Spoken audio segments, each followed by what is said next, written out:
প্রিয় পাঠকেরা, তোমরা দেখছো স্বপ্নপূরণ এডুকেশন চ্যানেল। আমরা প্রতিদিনের মতন আজকেও নিয়ে চলে এসেছি কিছু গুরুত্বপূর্ণ প্রশ্ন ও উত্তরের ভিডিও নিয়ে বাংলায় গুরুত্বপূর্ণ প্রশ্ন উত্তরের ভিডিওগুলো প্রতিদিন পাওয়ার জন্য আমাদের চ্যানেলটি লাইক, কমেন্ট, শেয়ার এবং সাবস্ক্রাইব করতে ভুলো না।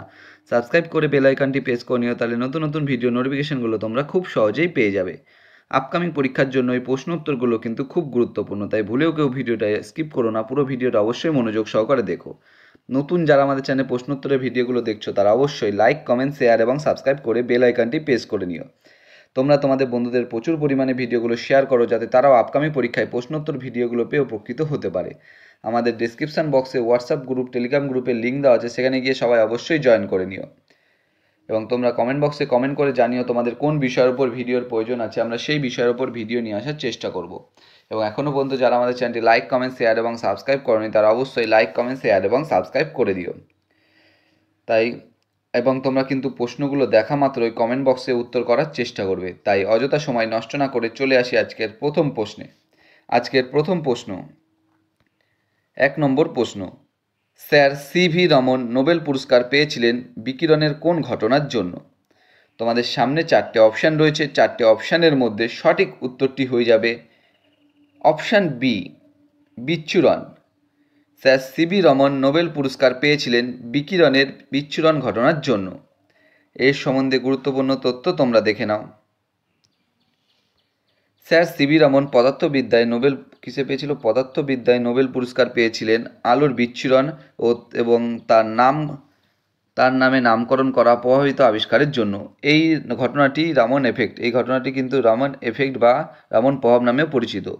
এই আবিষ্কারের মূল বিষয় হলো, যখন আলোকরশ্মি কোনো স্বচ্ছ পদার্থের মধ্যে দিয়ে যায় তখন আলোর কিছু অংশ বিক্ষিপ্ত হয় এবং এই বিক্ষিপ্ত আলোর কিছু অংশ আলোর মূল রঙের থেকে ভিন্ন রঙের হয়। এই ঘটনাটি আগে জানা ছিল না এবং এটি রমন 1928 সালে আবিষ্কার করে। এই আবিষ্কারের জন্য 1930 সালে পদার্থবিজ্ঞানে নোবেল পুরস্কারে সম্মানিত হন এবং তিনি প্রথম এশীয় এবং অশ্বেতাঙ্গ ব্যক্তি যিনি বিজ্ঞানের কোনো শাখায় এই পুরস্কার পান। তাহলে স্যার সিভি রমন কিন্তু 1930 সালে পদার্থবিজ্ঞানে নোবেল পুরস্কার পান। পরবর্তী প্রশ্ন, 2 নম্বর প্রশ্ন, নিকট দৃষ্টি সম্পন্ন ত্রুটি ঠিক করা যাবে? তোমাদের সামনে 4টে অপশান রয়েছে, 4টে অপশানের মধ্যে সঠিক উত্তরটি হয়ে যাবে অপশান বি, অবতল লেন্স দ্বারা। নিকট দৃষ্টি সম্পূর্ণ ত্রুটি ঠিক করা যাবে অবতল লেন্স দ্বারা। এর সম্বন্ধে গুরুত্বপূর্ণ তথ্য তোমরা দেখে নাও। অবতল লেন্স যুক্ত চশমা ব্যবহার করে এই সমস্যার সমাধান করা যেতে পারে। এই লেন্স আলোক রশ্মিকে এমনভাবে বাঁকিয়ে দেয় যাতে তা রেটিনায় সঠিকভাবে আপতিত হয়। পরবর্তী প্রশ্ন, 3 নম্বর প্রশ্ন, গৌতম বুদ্ধ কোথায় নির্বাণ লাভ করেছিলেন? তোমাদের সামনে 4টে অপশান রয়েছে, 4টে অপশানের মধ্যে সঠিক উত্তরটি হয়ে যাবে অপশান ডি, বোধগয়ায়। গৌতম বুদ্ধ নির্বাণ লাভ করেছিলেন বোধগয়ায়। এর সম্বন্ধে গুরুত্বপূর্ণ তথ্য তোমরা দেখে নাও। 49 দিনের ধ্যানের পরে 35 বছর বয়সে গৌতম বুদ্ধ বোধগয়াতে অশ্বত্থ বৃক্ষের নিচে নির্বাণ লাভ করেছিলেন। লুম্বিনী বর্তমান নেপাল গৌতম বুদ্ধের জন্মস্থান এবং কুশীনগর ভারতের উত্তরপ্রদেশ সেই স্থানে যেখানে গৌতম বুদ্ধ তার মৃত্যুর পরে মহাপরিনির্বাণ লাভ করেছিলেন। তাহলে 49 দিন ধ্যানের পর 35 বছর বয়সে গৌতম বুদ্ধ বোধগয়াতে অশ্বত্থ বৃক্ষের নিচে নির্বাণ লাভ করেছিলেন এবং লুম্বিনী বর্তমানে যেটা নেপালে অবস্থিত সেখানে গৌতম বুদ্ধ জন্মগ্রহণ করেছিল এবং কুশীনগর যেটা ভারতের উত্তরপ্রদেশে বর্তমানে অবস্থিত সে স্থানে গৌতম বুদ্ধ মহাপরিনির্বাণ মৃত্যু হয়েছিল। পরবর্তী প্রশ্ন, 4 নম্বর প্রশ্ন, কে অক্সিজেন অণুকে আবদ্ধ করতে পারে? তোমাদের সামনে 4টে অপশান রয়েছে, 4টে অপশানের মধ্যে সঠিক উত্তরটি হয়ে যাবে অপশান এ, লাল রক্তকণিকা বা লোহিত রক্তকণিকা। এর সম্বন্ধে গুরুত্বপূর্ণ তথ্য তোমরা দেখে নাও। লোহিত রক্তকণিকার প্রধান উপাদান হলো হিমোগ্লোবিন, যা অক্সিজেন পরিবহনে একটি গুরুত্বপূর্ণ ভূমিকা পালন করে। এটি হিমোগ্লোবিনের অণুতে চারটি হিম গ্রুপ থাকে এবং প্রতিটি হিম গ্রুপে একটি লোহার পরমাণু থাকে যা একটি অক্সিজেন অণুকে আবদ্ধ করতে পারে। সুতরাং হিমোগ্লোবিন অণু 4টি অক্সিজেন অণু পর্যন্ত আবদ্ধ করতে পারে। এইভাবে লোহিত রক্তকণিকা এবং তাদের মধ্যে থাকা হিমোগ্লোবিন রক্ত সঞ্চালনের মাধ্যমে শরীরের বিভিন্ন অংশে অক্সিজেন সরবরাহ করতে গুরুত্বপূর্ণ ভূমিকা পালন করে। পরবর্তী প্রশ্ন, 5 নম্বর প্রশ্ন, ভান্সদা ন্যাশনাল পার্ক কোথায় অবস্থিত? তোমাদের সামনে 4টে অপশান রয়েছে। 4টে অপশানের মধ্যে সঠিক উত্তরটি হয়ে যাবে অপশান সি, গুজরাট। এখানে সঠিক উত্তরটি হয়ে যাবে option C, Gujarat. Vansda national park গুজরাটে অবস্থিত। এর সম্বন্ধে গুরুত্বপূর্ণ তথ্য তোমরা দেখে নাও। ভান্সদা জাতীয় উদ্যানটি ভারতের গুজরাট রাজ্যের কিন্তু নবসারী জেলায় অবস্থিত। এটি ভান্সদা তহসিলের মধ্যে অবস্থিত এবং একটি সংরক্ষিত এলাকা যা ঘন অরণ্য দ্বারা বেষ্টিত। এটি প্রায় 24 বর্গ কিলোমিটার এলাকা জুড়ে বিস্তৃত। এটি কিন্তু গুজরাটের নবসারী জেলায় অবস্থিত এবং ভান্সদা তহসিলের মধ্যে অবস্থিত। এটি একটি ঘন অরণ্য এবং প্রায় 24 কিলোমিটার এলাকা জুড়ে বিস্তৃত আছে। পরবর্তী প্রশ্ন, কোন ঐতিহাসিক the wonder that was India গ্রন্থটির রচয়িতা? তোমাদের সামনে 4টে অপশান রয়েছে। 4টে অপশানের মধ্যে সঠিক উত্তরটি হয়ে যাবে option A, A L. Basham. A L. Basham ঐতিহাসিক the wonder that was India গ্রন্থটির রচয়িতা। এর সম্বন্ধে গুরুত্বপূর্ণ তথ্য তোমরা দেখে নাও। The wonder that was India গ্রন্থটির রচয়িতা হলেন আর্থার নেওয়েলি ব্যাসাম, যাকে আমরা এ.এল. ব্যাসাম বলি। তার পুরো নাম হচ্ছে আর্থার লেউএলিন ব্যাসাম। তিনি একজন বিখ্যাত ইন্ডোলজিস্ট এবং ইতিহাসবিদ ছিলেন। এই বইটি ভারতীয় উপমহাদেশের সংস্কৃতি নিয়ে লেখা এবং 1954 সালে প্রথম প্রকাশিত হয়েছিল। পরবর্তী প্রশ্ন, 7 নম্বর প্রশ্ন, পারমাণবিক আকার যে ইউনিটে প্রকাশ করা হয়? তোমাদের সামনে 4টে অপশান রয়েছে। 4টে অপশানের মধ্যে সঠিক উত্তরটি হয়ে যাবে অপশান বি, আর্মস্ট্রং। পারমাণবিক আকার যে ইউনিটে প্রকাশ করা হয় তাকে আর্মস্ট্রং বলে। এর সম্বন্ধে গুরুত্বপূর্ণ তথ্য তোমরা দেখে নাও। পারমাণবিক আকার সাধারণত আর্মস্ট্রং পিকোমিটার এককে প্রকাশ করা হয়। একটি আর্মস্ট্রং সমান 10 থেকে 10 মিটার এবং একটি পিকোমিটার সমান 10 থেকে 12 মিটার সমান।